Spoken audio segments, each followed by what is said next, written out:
Good morning everyone. Welcome to a short video on a game of polo with a headless goat by Levine from paper 1 section A of the Anthology. This is not actually a piece of writing about a game of polo with a headless goat at all. As you can see from the introductory paragraph here, she's writing about a donkey race in Karachi in Pakistan. Now, A Game of Polo with a Headless Goat is the name of the book by Emma Levine, where she talks about all of the extreme sports that she has seen all around the world. It's fascinating, and this particular piece focuses on her filming a donkey race in Karachi. Now, the key idea and the key area of our interest for this piece is in the level of tension that she creates all the way through and the level of excitement that she is trying to create as well. So those are the things to be looking for. The piece itself is kind of divided up into 3 different sections for you. We have an opening section here where she talks about the preparation for the race and the preparation for filming it. Then we have at the bottom of the first page the witnessing of the race itself and all of the chaos there.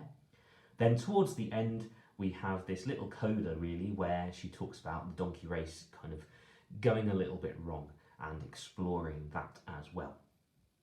So I'm going to talk it through and highlight it and make a few little brief annotations. Feel free to just copy what I do, or if you want to extend and add in the stuff that I talk about, feel free to do that as well. So let's start at the beginning with this opening sentence. We drove off to find the best viewing spot, which turned out to be the crest of the hill, so we could see the approaching race. Now, it seems fairly straightforward, it certainly is.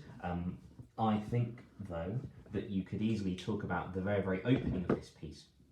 She starts off in what we might call the active voice here. She starts off with this, we drove off. So immediately we're moving, immediately we're active, and that sense of movement continues all the way through the piece. And it's very important to what she's trying to do in creating this sense of excitement and tension. Obviously they're after the best viewing spot here, which turned out to be the crest of the hill. There is a sense here, possibly reading too much into this, but the fact that they're there on the crest of the hill suggests they are on the edge a little bit, as that is what the crest of a hill is, on the edge. And throughout, it's very precarious. She sits in the back of this van to watch the donkey race. Everything has this element of real danger to it. So that's an interesting line there, perhaps. I asked the lads if we could join in the wacky races and follow the donkeys, and they loved the idea. So the use of the lads, rather informal, I would say.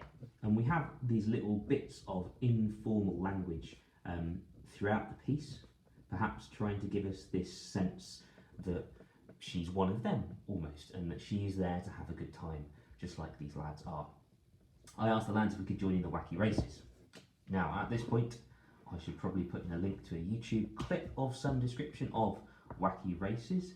So this is an intertextual reference to a kids' TV show.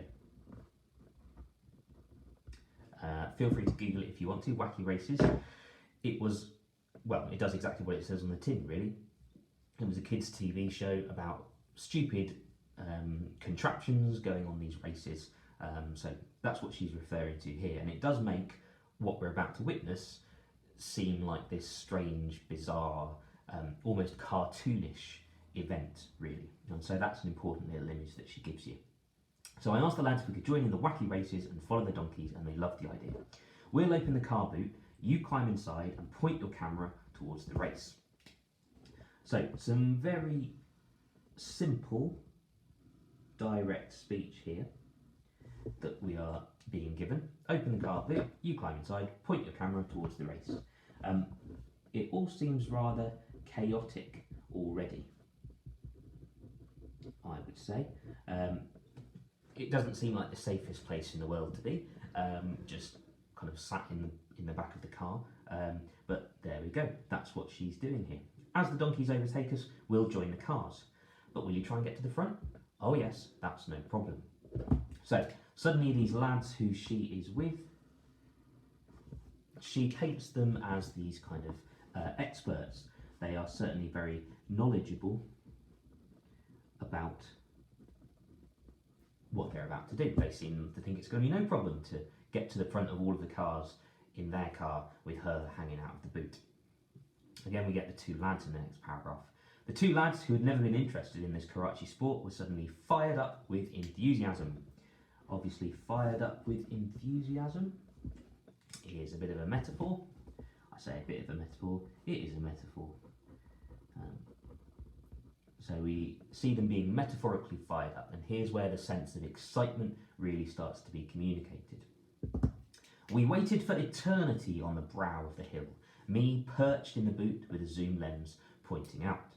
There's a couple of things in this sentence that I'd like us to bring out. The fact that she says that they waited for eternity. Obviously, a bit of hyperbole. Exaggeration, they didn't wait for eternity, it was only a little bit of time. So a little bit of hyperbole there. We waited for eternity just to emphasise how momentous this is going to be. We have again, I'm not going to highlight this one, but the brow of the hill linking us back here to the crest of the hill. Again, a sense of being on the edge, as I pointed out earlier. Here she is again, me perched in the boot. Interesting verb to use, perched. It's a doing word, so perched.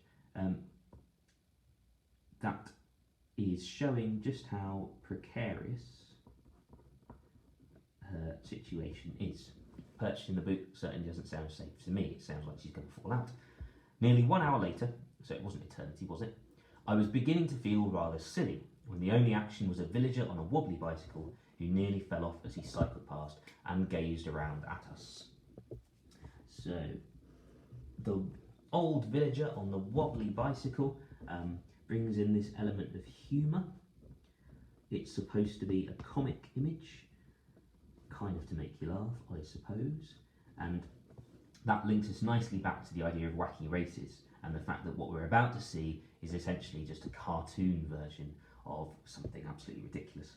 The fact also that the villager is gazing around at them, it suggests that perhaps those people, the lads and Emma Levine, they are the people who are unusual. They are the people who don't really fit in here. On to the next paragraph. Several vehicles went past and some donkey carts carrying spectators. Are they coming? We called out to them. Coming, coming, came the reply. So the repetition of the coming, coming there suggests a sense of energy and certainly what I would call anticipation as well. Everyone is very excited by this coming donkey race. I was beginning to lose faith in its happening, but the lads remained confident. There's a nice little, the J word here. Have you got it? A juxtaposition between her losing faith and the lads remaining confident. Suggests their own experience, that they know it's going to happen. She, however, starting to lose faith a little bit. And she continues losing faith here in the next paragraph. There's a nice link between that paragraph and then this one that starts on line 14. Just as I was assuming that the race had been cancelled, we spotted 2 approaching donkey carts in front of a cloud of fumes and dust, created by some 50 vehicles roaring up in their wake. So, we're starting to see here some very powerful imagery being used by Levine. And we have these 2 approaching donkey carts. So the picture in the task description will have given you an idea of what they are supposed to look like. And I always think that the juxtaposition between the 2 little donkey carts and then the 50 vehicles that are roaring up behind them is really quite humorous.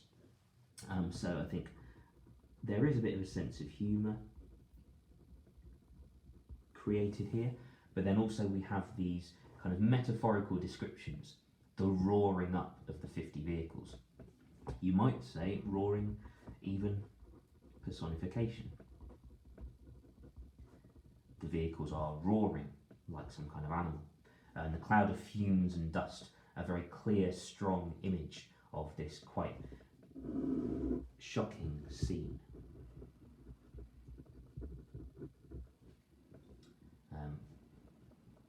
Perhaps the word vivid would come into your descriptions if you were analysing this in the exam.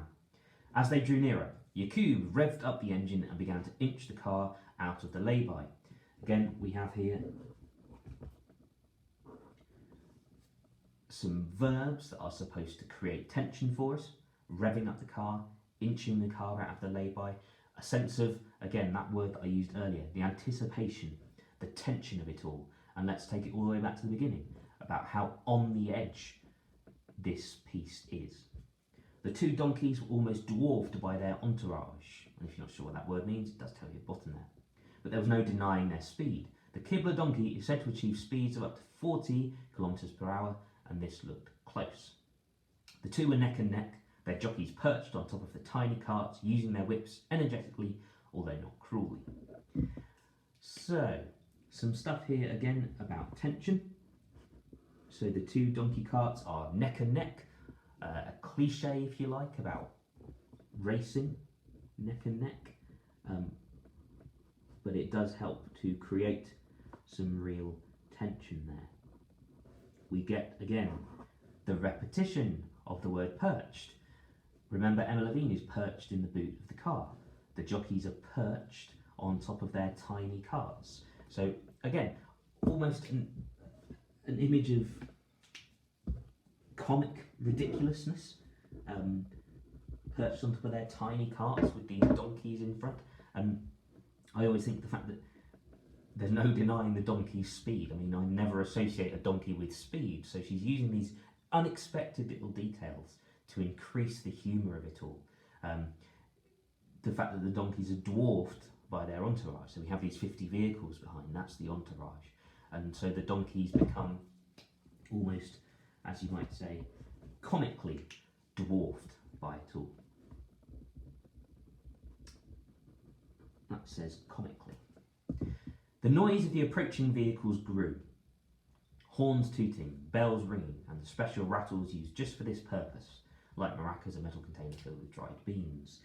So we have these sounds here, the tooting, the ringing, and the rattles. And what's the special word for words that describe their sound? Onomatopoeia, of course. And we get a list of them as well, don't we? Horns tooting, bells ringing, and special rattles. It's chaos. That's what she's trying to create here, the absolute cacophony of noise here. The noise of the approaching vehicles grew. Men standing on top of their cars and vans, hanging out of taxis, and perched on lorries. So, a pattern of descriptions of how the men are watching this donkey race, standing, hanging out of taxis, perched on lorries. Again, it's chaos, it's precarious, it's full of tension and excitement, yeah? It's almost as if everyone is totally on the edge of their seats, but in this case it's depicted as them standing on top of their cars, hanging out of taxis, perched on lorries. Again, we get more sound words here. All cheered and shouted.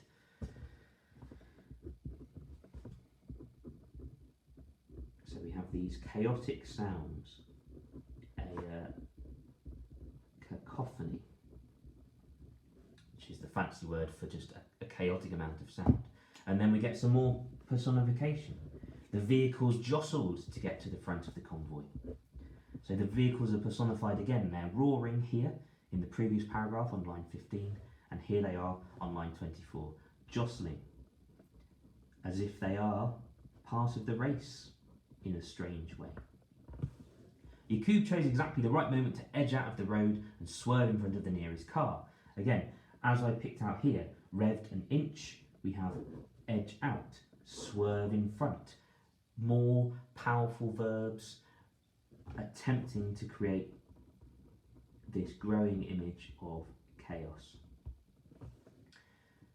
Yakub chose exactly the right moment to edge out of the road and swerve in front of the nearest car, finding the perfect place to see the two donkeys and at the front of the vehicles. This was Formula One without rules, or a city centre rush hour gone anarchic, a complete flouting of every type of traffic rule and common sense. So, we have this almost kind of metaphorical description here. She's not saying that it's like these things, she's saying that it is these things. This was Formula One without rules, a city centre rush hour gone anarchic. So we're in the realms of metaphor here, and metaphorical or figurative language.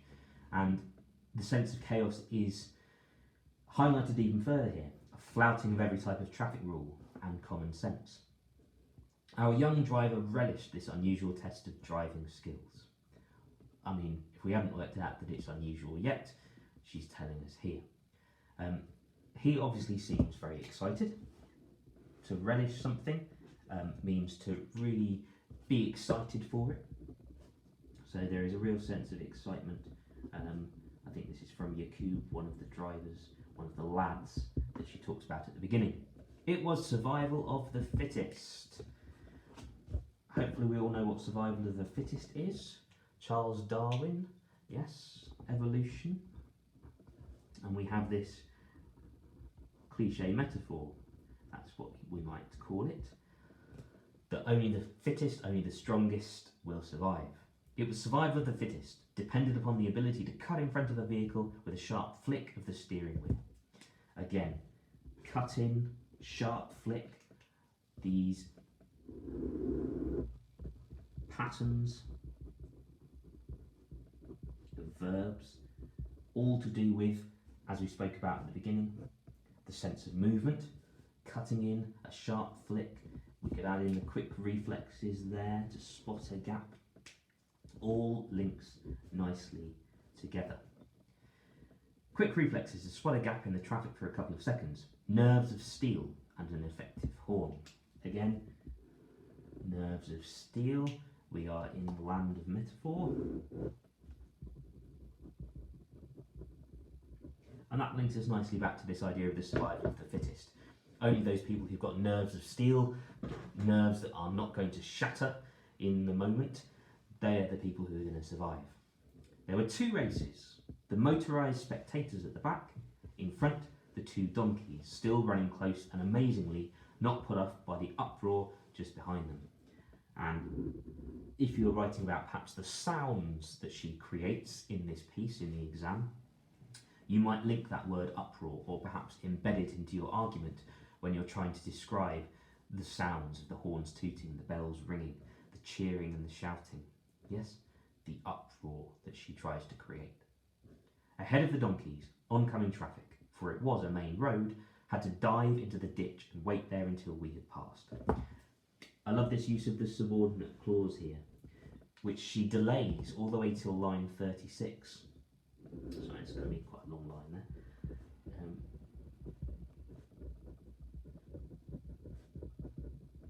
It's a shocking little detail,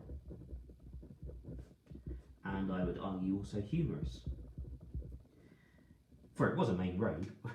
We didn't know at this point that this was still a main functioning road, like Compton Road, or something like that. So the sense of humour is really highlighted there, I think. Ahead of the donkeys, oncoming traffic, for it was a main road, had to dive into the ditch. Again, the sense of movement here, diving into the ditch, links us back to this pattern of very powerful movement verbs.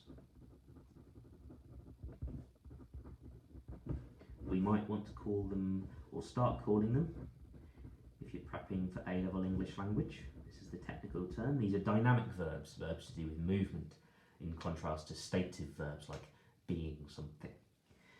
And wait there until we had passed. Yakub loved it. Nice short sentence here. A structural point you can make, just highlighting exactly how much fun they're all having. Remember, he's relishing this unusual test. The lads are very, very excited here. At the top, if you remember. We stayed near to the front, his hand permanently on the horn and his language growing more colourful with every vehicle that tried to cut in front. Obviously, his language growing more colourful has a particular implication to it. We might say this is a euphemism for swearing, a polite way of saying something quite nasty. So he's obviously progressed from C words and S words to F words and the other C word perhaps by now. So we have some euphemism there. The road straightened and levelled, and everyone picked up speed as we neared the end of the race. But just as they were reaching the finishing line, the hospital gate, there was a near pile-up as the leading donkey swerved, lost his footing, and he and the cart tumbled over.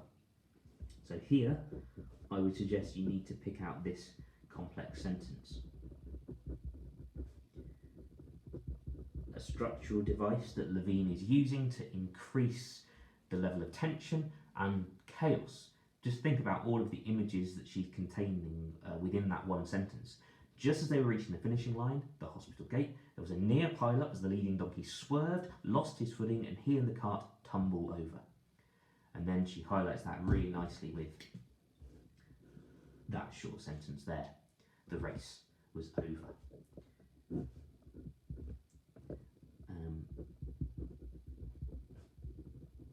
Almost like a musical cadence of some kind, bringing everything to a close there with that short sentence. The race was over. And it kind of sucks all the tension out of it.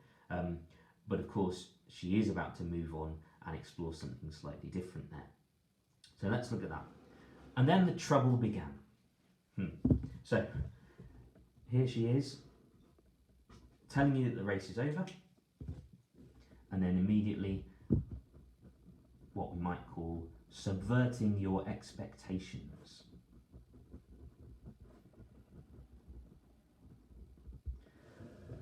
Then the trouble started. If we hadn't had enough trouble and chaos in this section here, suddenly here's where the real trouble starts. I assumed the winner was the one who completed the race, but it was not seen that way by everyone, apart from the two jockeys and officials who, it turned out, were actually monitoring the race. The introduction of the officials into this is the same kind of feeling that you get when she introduced the fact that it was a main road. We're suddenly given all these funny little details after the main event, apart from the two jockeys and officials who it turned out were actually monitoring the race. Her use of that word there, actually, it's an adverb, suggests, I would say, her disbelief at everything that's going on. There were over 100 punters who had all staked money on the race. So now it all starts to make sense as details are revealed by Levine that this is basically a race intended for people to bet on. There were over 100 punters who had all staked money on the race and therefore had strong opinions. I think that would be worth linking back to the language growing more colourful from her drivers, the strong opinions. I think she's euphemistically describing what it is that they are doing here, as she goes on to say. Some were claiming that the donkey had fallen because the other one had been ridden too close to him. Voices were raised, fists were out, and tempers rising. A nice rule of three there to really convey this new kind of tension. Now that the race, as she says, is over, we're now in the realms of some kind of fight. Voices were raised, fists were out, and tempers rising. So we could talk here about the rule of three, or we can call it tripling, if you prefer. Everyone gathered around one jockey and official, while the bookmakers were trying to insist that the race should be rerun. Yaqub and Iqbal, they are the lads from the beginning, were nervous of hanging around a volatile situation. The word volatile, doing a lot of heavy lifting in that sentence, we might say. This is very volatile, there's a lot of money at stake, a sense now, rather than the chaos and the tension and the excitement from before, we're now starting to see this sense of danger being created. They agreed to find out for me what was happening, ordering me to stay inside the car as they were swallowed up by the crowd. And suddenly the language that Levine uses starts to become more dangerous. Powerful verb here, ordering me. And then this powerful metaphor of being swallowed up by the crowd, as if the crowd themselves are dangerous. Yeah, as if the crowd are some kind of horrible creature swallowing up Yakuba Nikba. They emerge some time later. It's still not resolved, said Iqbal, but it's starting to get nasty. Again, getting nasty, the volatile situation. I think we should leave. As we drove away, Yakuba reflected on his driving skills. I really enjoyed that, and we know he did because it's contained in all of this bit here. Yakuba revving up the engine, the young driver relishing the situation. He loved it. Him swearing and swearing, his hand permanently on the horn, and all of these comic images. Sense of danger, and then they managed to escape. As we drove away, Yakuba reflected on his driving skills. I really enjoyed that, he said, as we drove off at a more sedate pace.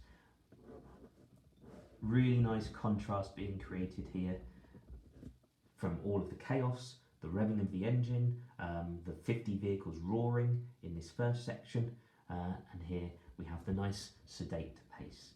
You might even call it a juxtaposition of these two ideas, the sedate pace and the 50 vehicles roaring earlier on. But I don't even have my licence yet because I'm underage. Another one of those little details that she drops in every now and again. The bit about, oh, it is a main road, by the way. Oh, there was an official kind of monitoring the race. Oh, this is where the trouble began. Oh, and everyone was betting on it. And here, the comic image of your underage driver who has been looking after Emma Levine. She's trusted him to look after her, through all of this, and then he reveals that information later on. Enhances the comedy of it, but also the chaos, the lawlessness, two double S's there, of this situation. Final paragraph. They both found this hilarious, as do we as readers, I suppose. Less funny for Emma Levine, who is in the thick of all of this. But I was glad he hadn't told me before. An inexperienced underage driver causing a massive pileup in the middle of the high-stakes donkey race could have caused problems. And yeah, a massive understatement there.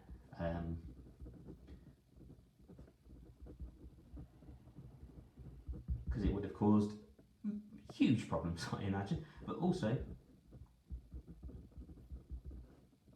it's an ironic ending. What she describes, the underage driver causing a pile-up, could have caused problems. Well, the whole race was problematic. All sorts of things were going on. It was chaos. It was, as I just said, lawless.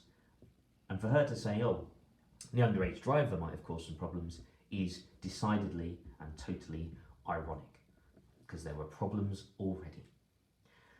So, that's this piece. Obviously, if it comes up for a question 4 in the exam, there's plenty of structural and linguistic things you can talk about. And as I said right at the beginning of this little video here, what you're really needing to bring out here is the tension, the excitement, the sense of danger, and the sense of chaos. And those might be the 4 key paragraphs that you would have in a section 4 response. If there are any questions, do drop me an email or put them onto the Year 11 forum. I hope you're all doing okay.